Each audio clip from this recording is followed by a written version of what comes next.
I wrote a song about it. Like to hear it go. Come on now. Hello. What is up?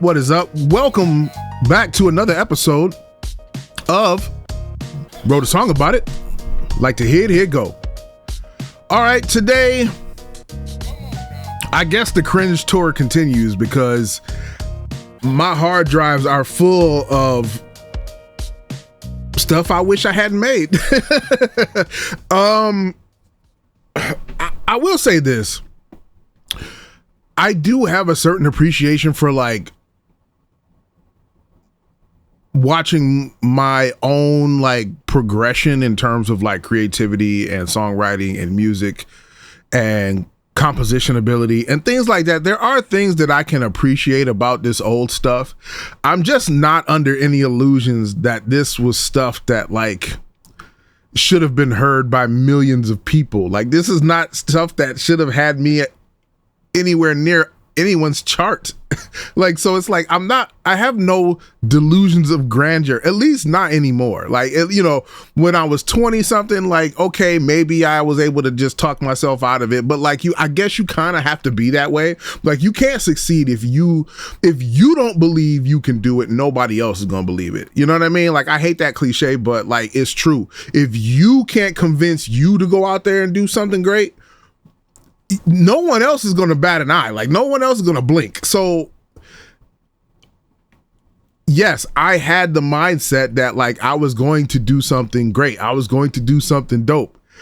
It didn't really work out that way, but you have to have that kind of confidence, especially when you're young, in order just to be able to do any of this. So, you know, it is what it is. Like, this experience is full of ups and downs, like from start to finish, like from my younger days to now.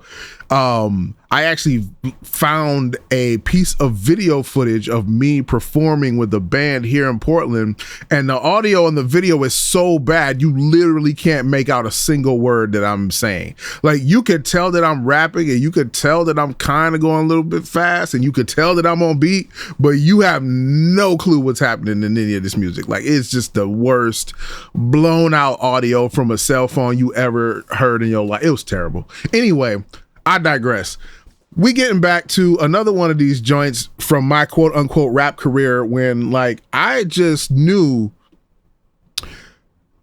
wack emcees wanted no smoke with me. None. I was convinced. I mean, this song is packed full of just lyrical heat. I mean, well, first of all, let me apologize to anyone. Let me apologize to any little people that might be listening. This was made many, many years ago. I'm not interested in acting like it's okay. But also, it was a long time ago, and it was in my younger days before I had learned the value of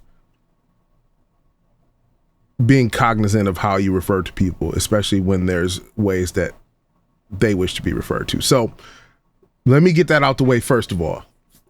Second, not me referencing. So back in the early 2000s, there was this Chase, I think it was Chase Bank, had this commercial where a bunch of barbarians would come up with all their weapons and scream, "What's in your wallet?"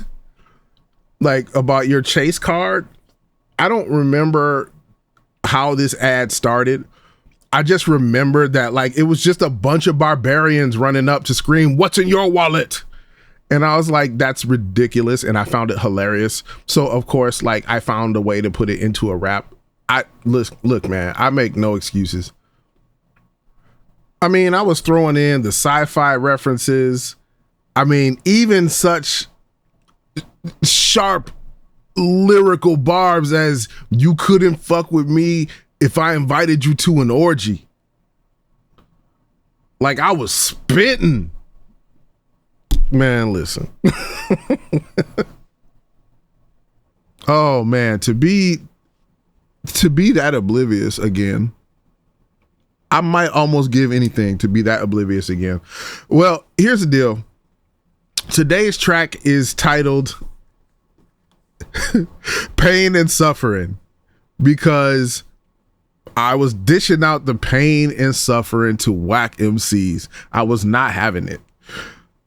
I swear to you, like, the majority of my hip hop catalog was me giving the business to wack MCs. And I, like, there was a time and a place where, like, that was paramount in hip hop, but I was not transitioning quite nearly fast enough to keep up with the culture in terms of like where things were moving to. I was behind the curve, like way behind the curve.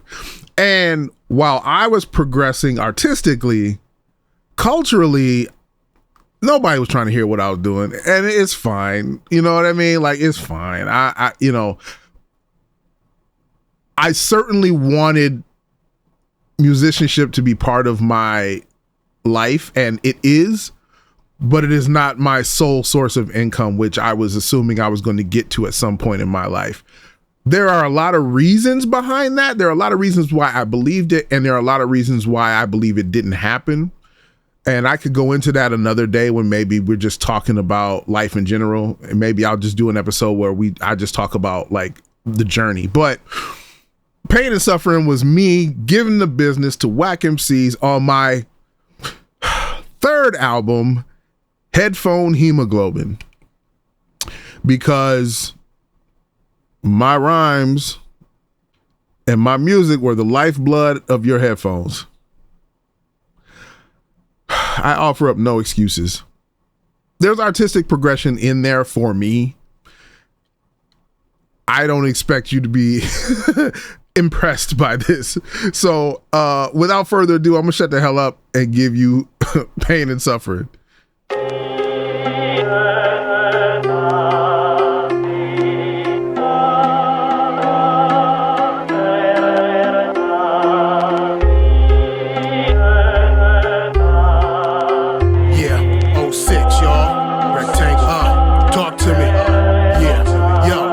MCs fucking with us, they pay the cost, they lost, they test the skills and get their heads knocked off. We do this on purpose, we usurping your reign of terror forever and ever. You can't umbrella the stormy weather, but rhyme chemistry is slippery like a newborn baby on the table, still slimy, fresh out delivery. Excel at versatility with MC capabilities. Anybody think they killing me, get a heart put to the killer. This record marks my return to the pen and the pad, like you and your dad until you was grown and then he came back. You rappers is whack, you always put the D in disgrace. Just stay in your place, I always put the dick in your face. Your time to debate is over like you got here too late. We close the door, turn off the light and lower the gate. I wanna see how all you rappers can handle the beast. The best of the least, to all of y'all go down in defeat. I got the ring, I'm champion, I'm doing the thing. Just like I got wings from Red Bull or BW3. It's easy enough to lay you niggas down on the track, tie you up, wait for the train, yo, and never come back. I make sure worker rappers like midgets with half a day off. You rap when we scoff to stop you with a laugh and a cough. MCs that want some wreck and get tangled in half. Just follow the path and leave you with a foot in your ass. Yo, MCs fucking with us, they pay the cost, they lost, they test the skills and get their heads knocked off. We do this on purpose, we usurping your reign of terror forever and ever. You can't umbrella the stormy weather, but rhyme chemistry is slippery like a newborn baby on the table, still slimy, fresh out delivery. Excel at versatility with MC capabilities. Anybody think they killing me, get a heart, but yo, they feeling I represent a horde of rappers or whatever you call it. They show up at doors like warlords, nigga. What's in your wallet? We force more of the hardcore straight down your gullet. You drag it, we pull it like chasing white boys with mullets. So take that and add it to your ass and grass daiquiri. Humiliating, smacking me, rappers talking in back of me. These niggas all act like they holding it down, but they always been clowns like Shaq doing spins on the ground. You niggas got a bad rap, you really didn't do it. My rap skills is fluid with energy running through it. We spasmatic, emphatic, galactic disaster transmitters, giving rappers shivers from crooked spitters and shitters. We control a whole galaxy, actually just a fraction. We couldn't afford to board the station with Wolf and Daxby, but until we lose control of this black hole of soul, you whack niggas been told to taste how liquid gold. MCs fucking with us, they pay the cost, they lost, they test the skills and get their heads knocked off. We do this on purpose, we usurp usurping your reign of terror forever and ever. You can't umbrella the stormy weather. My rhyme chemistry is slippery like a newborn baby on the table, still slimy, fresh out delivery. Excel at versatility with MC capabilities. Anybody think they killing me, get a heart, put to they feeling. Yo, it's round 3, son. Get that bitch out the ring with that bikini and the sign so I can shatter a spine. Sometimes I rhyme down to the level of my competition. Hell, I beat you in the battle with a rap that's actually whack. I make a habit out of grinding rappers down to the knuckles. Verbalize them in the turnbuckles, whipping them back.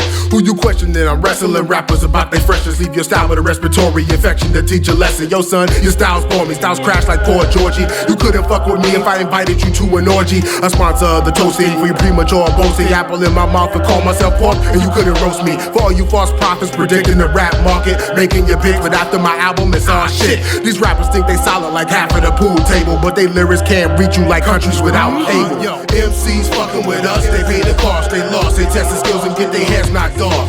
We do this on purpose, we usurping your reign of terror forever and ever. You can't umbrella the stormy weather. My rhyme chemistry is slippery like a newborn baby on the table, still slimy, fresh out delivery. Excel at versatility with MC capabilities. Anybody think they killing me, get a heart, put to they feeling it. Put to they feeling it.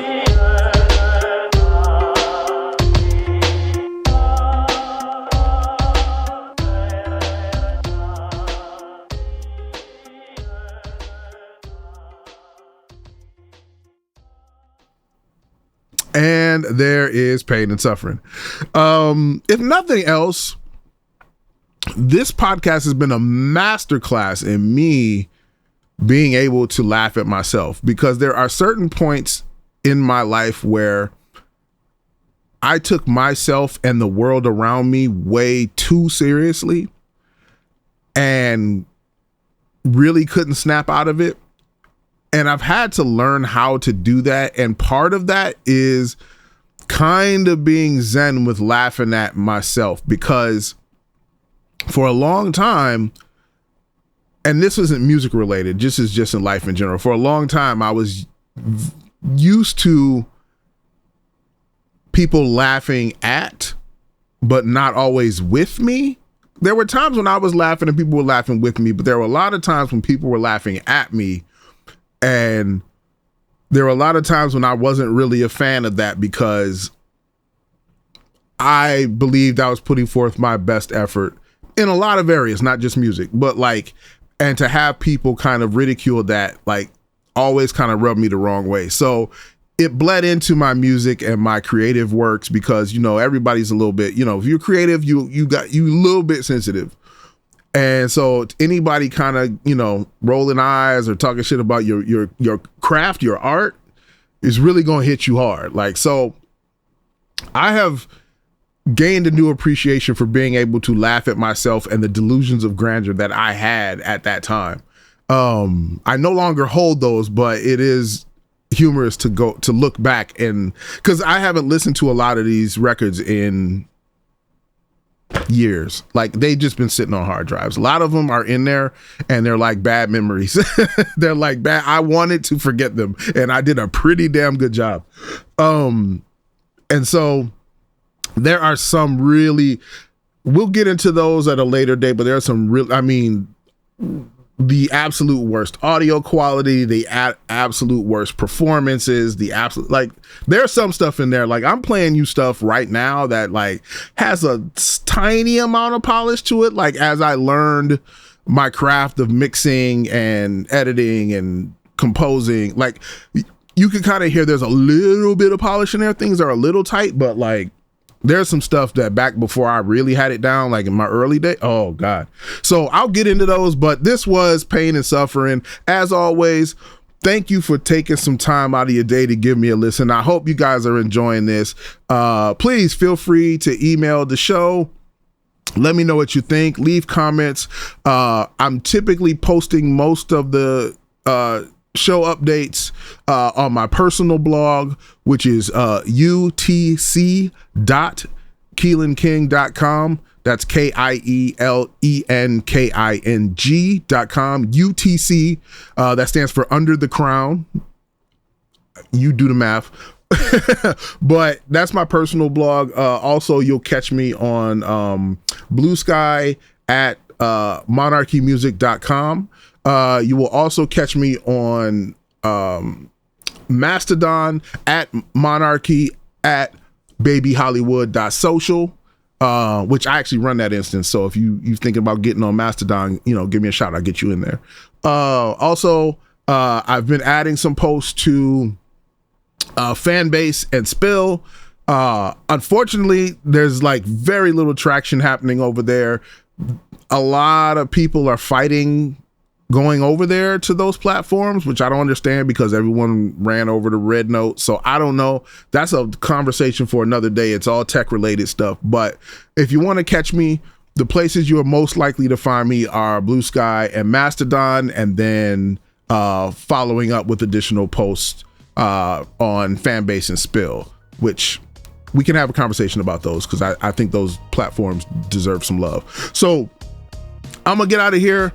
Have a great day. Thank you again for taking some time to listen to. Wrote a song about it, like to hear it go. All right, I'll catch you guys next time.